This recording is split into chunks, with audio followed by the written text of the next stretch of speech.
it's finally here. The production version of the Mobula 6 2024 edition.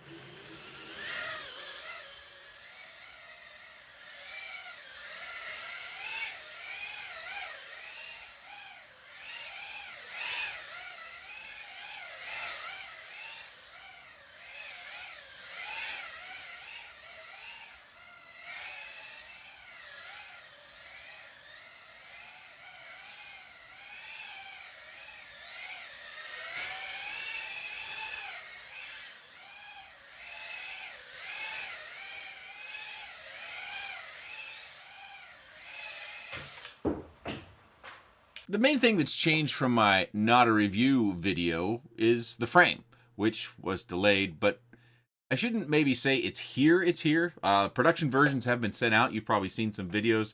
Heads has made one. Skittles FPV has made one. I think I saw one from Albert Kim, but I looked for it earlier and I didn't find it. Maybe it was just a posting.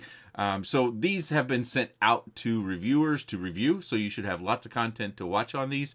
Also, I don't know if our resellers, especially here in the US, have them or if they're en route, but they're supposed to come in around $115, $120.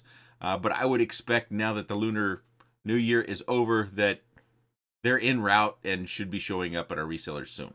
And if they have, I'll link them down in the video description. Some of those will be affiliate links. If you don't like that sort of thing, just use your Google Foo, type Mobula 6 2024 edition, or go to the new products page of your favorite FPV shop. The all-in-one flight controller has no connectors on it, so everything, the motors, have been soldered directly to it. And the name of that all-in-one is the Super X Express LRS or ELRS, a 5-in-1 flight controller. You can see that it has a simple wire for the Express LRS antenna. Camera is the FX17-B. It is a CMOS camera, 800 TV lines if that matters to you, made by FXT. Motors are 702s and they are 28,000 kV. Props are the Gemfan 1208 31mm tri-bladed props. And I should have mentioned, but the Open VTX on this all-in-one goes up to 400 milliwatts, which you'll see in my flight footage. The battery connector is the A30 from G&B and it is BT20 compatible. Batteries I used in all my flights are from WeBleed FPV or TinyWhoop.com, and they are both BT20 batteries, so yes, completely compatible. On my scale, it weighs just a touch under 18 grams. If we put that 300 milliamp 1S BT20 TinyWhoop battery on there, it weighs 26.33 grams. It does come with your typical accessory baggie, these screws for motor mounting and also some canopy mounting.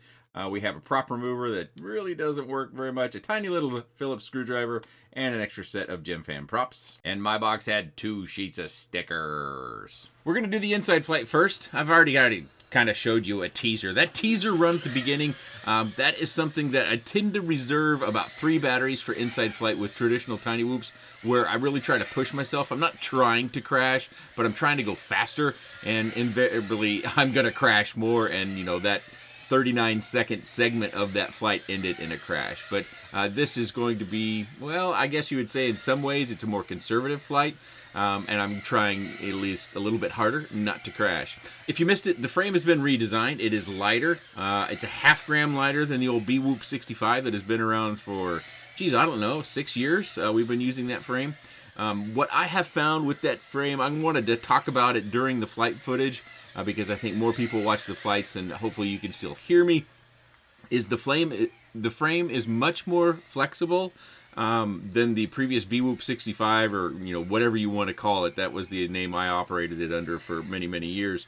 And so you take more prop damage, at least I did.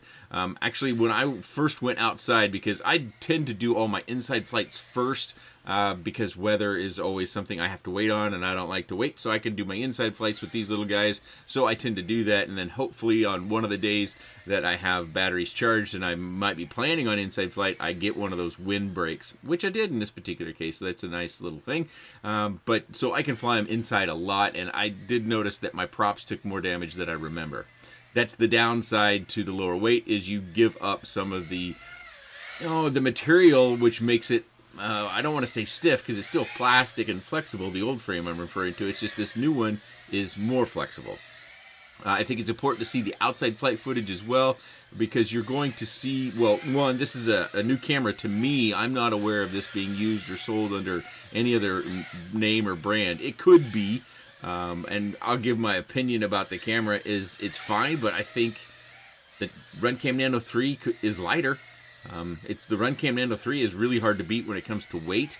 But you know, this camera seems to be fine. I don't know. I'm not much of a camera judge. Take a look at it yourself. But back to the frame. So you should prepare to protect your motors a little bit more by shoving your props all the way down to the bell as far as you can. And also, you're going to take more prop damage, so you may see the wobbles and vibes in your video as your props tend to lose their pitch or get their pitch changed or just get bent up in general. Our inside flight ended 241. I flew it down a little bit too low. Yeah, I went about 5 seconds too long in my opinion. But if you want to be conservative, say 230 on the flight time in my flight style. Okay, our outside weather data, low winds, 7 miles an hour, which for me is low, especially in the backyard because we're protected by the houses in the neighborhood and some of the trees, stuff like that. We're not even feeling the full front to the 7 miles an hour. I flew it on some days where it was 12 miles an hour, and that was fine, but when those gusts came up above 12 miles an hour, I really struggled to hold my line. That's not to be unexpected. We're flying something that's 33 grams, then you have a wind that's in the teens blowing up against it. It doesn't work out very well. You can definitely do it. You can definitely fly these little guys outside in those sorts of winds. But you're just going to get pushed around a little bit. You know, your line, it won't stay straight and on your line. And while we're talking about straight and on the line, I thought the tune, it felt off to me as per what I typically find with Happy Model. I think the motor KV and the component selection, all those things are fine. But I just felt like the quad didn't quite track as I typically feel with Happy Model products. And I did report that to Happy Model, and they asked me if I came up with better PID tunes to let them know. I haven't investigated that because when I review products, I use the PID tunes the manufacturer ships them with. All the time on Bind and Flies. That's always the case. The only thing I change are I put the OSD elements where I want them, and you're used to seeing them, and I use my rates, and I use the same rates across all quads. I have a video on my rates down in the video description. I'll link it. I have another video on my video reception and why it's, you know, obviously I've spent a lot of money on that and it's pretty good, as well as the layout of our house. There's a lot of things to that. So if you're interested in the video reception that I got inside, I have a video. If you're interested in my rates, I have another video. This video was kind of 2 parts outside. So I had some of the heavier punch-out flights at the beginning, which is, well, it's what I tend to do because our voltage is highest, so we're going to get the most acceleration out of that battery voltage that we have that's fresh versus when it gets a little bit low. Oh, here underneath the chair here, I don't know if I got a leaf or something stuck under there, but it was weird. It wouldn't take off, but I could hear the props spinning from where I was sitting. So then I think I did the... reversing the motor direction, and then I disarmed and rearmed, and then it took right off. So that's something I wanted to investigate because that area didn't have a bunch of leaves. Now, if I'd done it in another spot, or I would have seen a leaf flip into the camera view, I would have known, but I'm just a little uncertain of that. So I don't know if that's an anomaly that I just experienced with the leaf and it disappearing, or if there was something more nefarious going on.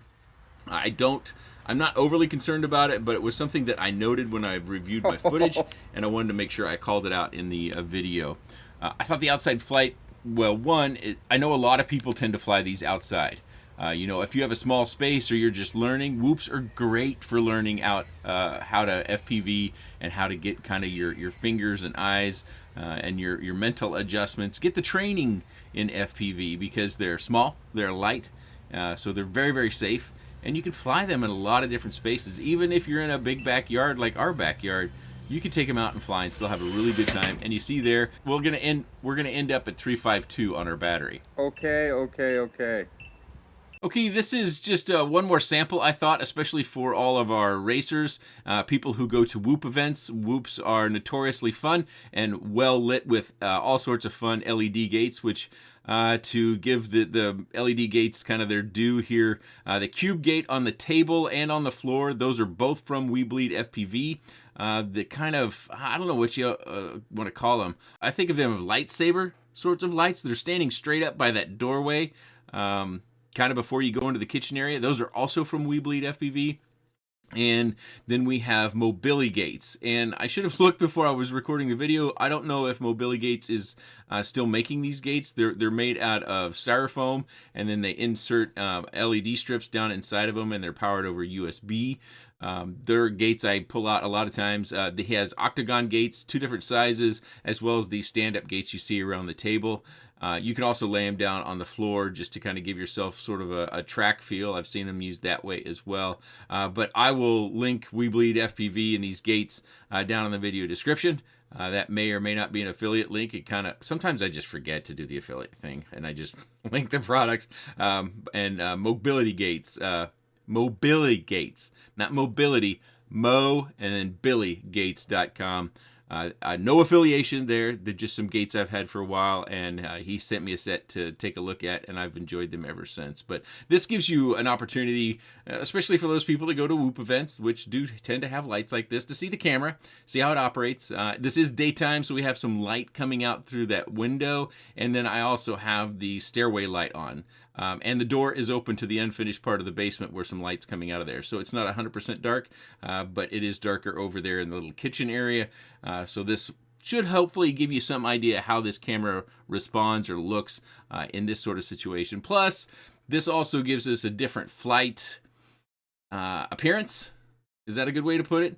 So I'm not covering as much ground using the entire house. I'm using just these 2 rooms with these gates, so a tighter space. I think it more of an apartment sort of flying. Sometimes I hear from people, you know, I have such a small apartment, I can't fly these inside. Oh, certainly you can.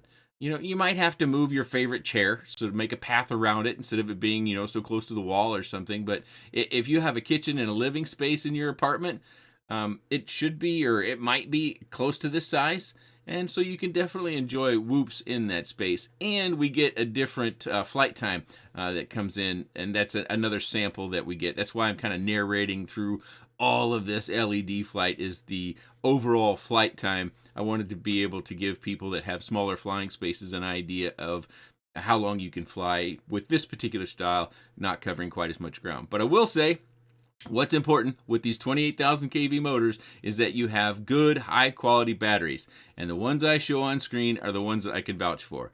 We Bleed FPV and TinyWhoop.com. They're essentially from the same manufacturers. They're essentially the same batteries. They just come from different vendors. So go to the vendor you prefer, or maybe the vendor that has them in stock, because these batteries are very popular. I generally buy them in packs of 8. That's, I don't know, it's just what I've always chosen. I think is it Tiny Whoop that has them in packs of 8 and We Bleed? One or the other might only have packs of 4, and so I'll buy 2 of those. And then I can go ahead and use those for all sorts of flights. But there you see 343, so much longer flight time, and our battery is coming back up, getting real close to 3.5 volts, which is where I want my battery to be when I land. Okay, if you missed it, I'm vouching for these 2 batteries. These are the 2 batteries. If you want to get flight performance and flight time like I did in my video, you need to get these batteries. They're BT20. They go right into A30 connectors. Okay? I just want to make that clear because I suspect I'm going to get questions about, oh, I can't get anywhere near that sort of flight time or performance. Are you using these batteries? Have these batteries been abused? Have they seen a bunch of flights? You might need new fresh ones to get the same sort of performance, because these 2 particular sets that I've got out here, those are my newest sets on both these brands. And while we're doing Whoop stuff, this is the 1S charger that I vouch for. I think pretty much all of us that use Whoops, we have 1, 2, 3, or 10 of these.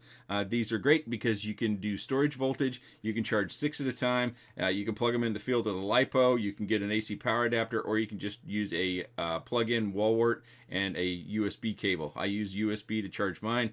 They have a little beep. You can change the voltage that it charges to if you don't want to do high volt. You can, as I said, you can put these onto storage charge, so you're not going to fly for a while. The one caveat that I will tell you is that you need to make sure you only use 1 battery per port. So port 6 would have 1 battery, 1 battery, 1 battery, 1 battery. You can't plug in 2.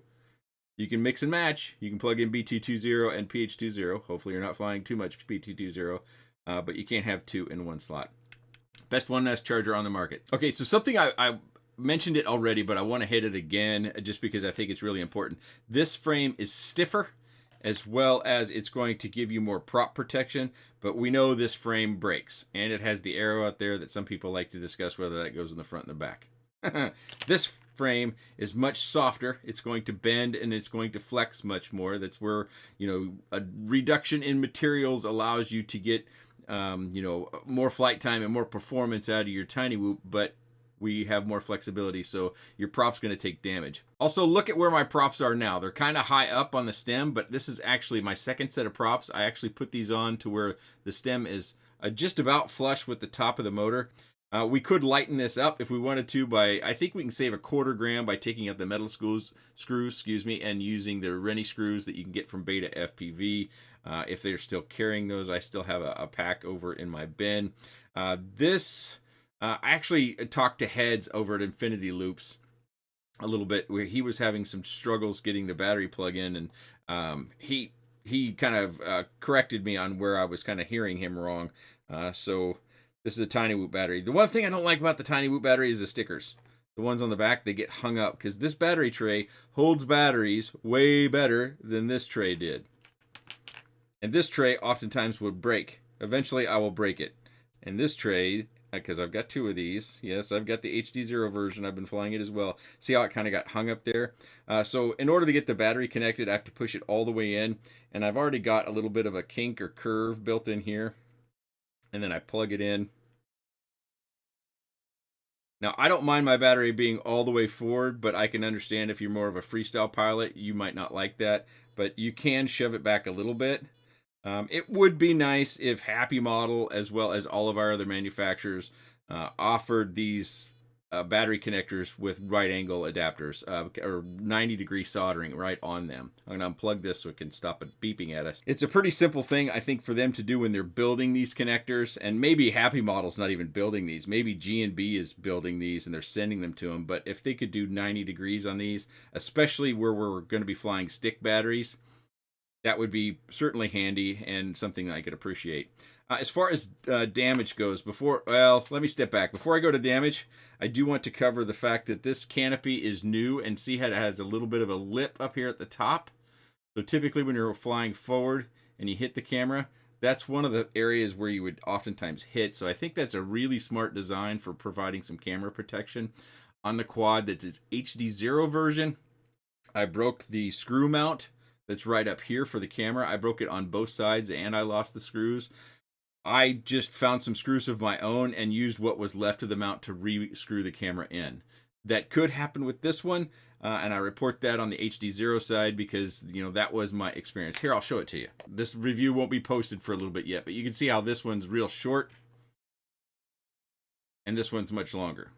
I broke it off on this one. I wanted to go into one more thing here before we step away. My camera will focus here, but you can see how much taller the ducts are on the old BWhoop 65 version versus this new version, which if you want to get this frame, Tiny Whoop does carrying. I saw their Facebook post. So if you want to get a 1/2 gram lighter frame that has the different strut structure, but is more flexible, but again, 1/2 gram lighter, so performance, and the ducts are not nearly as tall on the new version, which I think is the right move.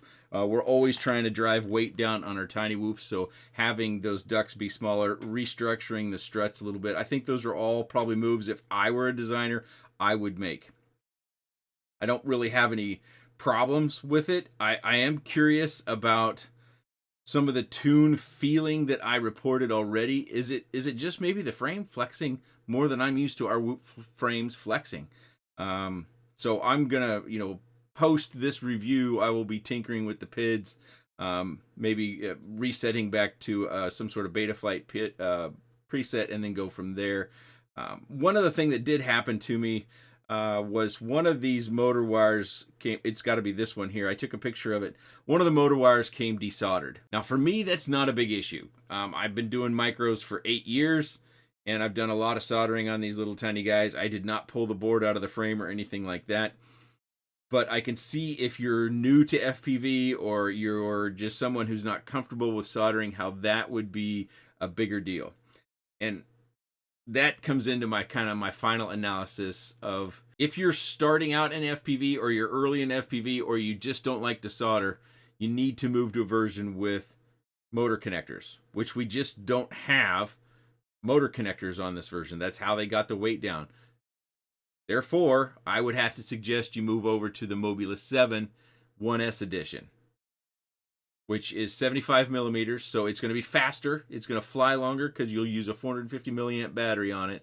But it does have motor connectors, and it's going to be similar as far as flight characteristics, and it's also a very good whoop. The camera is different. The camera is the Runcam 3 Nano. It's lighter. So if you're wanting the freshest technology, you would definitely go for the Mobula 6 2024 edition. If the soldering is an issue, then I would recommend you look at that 1 year older. I think it's about a year older, the Mobula 7 1S Express LRS edition. So you should still be able to do all the things you do with this. It's just the older tech and a bigger size. But I'm a very big fan of 75 millimeter. I prefer 75 millimeter over 65 millimeter, despite what some people say about 75 millimeter not being good inside or outside. I'm on the opposite side of that. I am a big fan favorite of the 75 millimeters. Most of my whoops that have come in for review that are 65 millimeter get transferred over to a 75 millimeter just because I prefer them so much more. But I get it. 65 millimeter, they're slower, they're less high performance, so you can fly them in smaller spaces easier, and they're much more traditional, especially if you're into tiny whoop events or racing. These will be accepted much more heartily or often than potentially a 75 millimeter whoop would be. So I've already kind of given you my final thoughts on this. I should make it clear also that the Express LRS is not SPI, it's UART based, so it has Wi-Fi built into it. You can update it just like we would any sort of Wi-Fi enabled standalone Express LRS receiver. The Betaflight that came on it, like I said, I flew the PID tune that they sent it on. I just used my rates, and I don't use Expo. I've had a few questions about Expo. I've tried it, and I think Expo makes me sloppy, and it makes everything feel soft, and that's kind of what Expo should do. But maybe I've just grown into it to where I need to feel the quad move as I move the stick. So I don't use any Expo on mine. Again, I'll have links on my video reception video as well as my rates video down in the video description. And whenever this becomes available, I will also link this particular quad down in the video description when it's available. Some of those will be affiliate links. If you don't like affiliate links, just use your favorite search engine to search for Mobula 6 2024. Again, do I think you have to have this one? This is kind of the current tech. The downside is the lack of connectors for those people that don't like to solder. That's the one thing. The camera doesn't have a connector. The only connector you have on this entire thing is UFL. So if the antenna wire for Express LRS comes off, you've got to solder another one on. If the motor comes loose, you've got to solder another one on. If the camera stops working, you've got to solder another one on. Solder, as long as we understand each other. That's probably the biggest holdback. And if those are holdbacks for you, I would take a look at the Mobula 7 1S Express LRS edition. That's just one guy's opinion. You can take it or leave it. But if you have any comments, questions, suggestions, or otherwise about the Mobula 6 2024 edition analog version, no questions on the HD01 yet, that's coming, please let me know in the comment section below. I appreciate your time. Thanks for watching.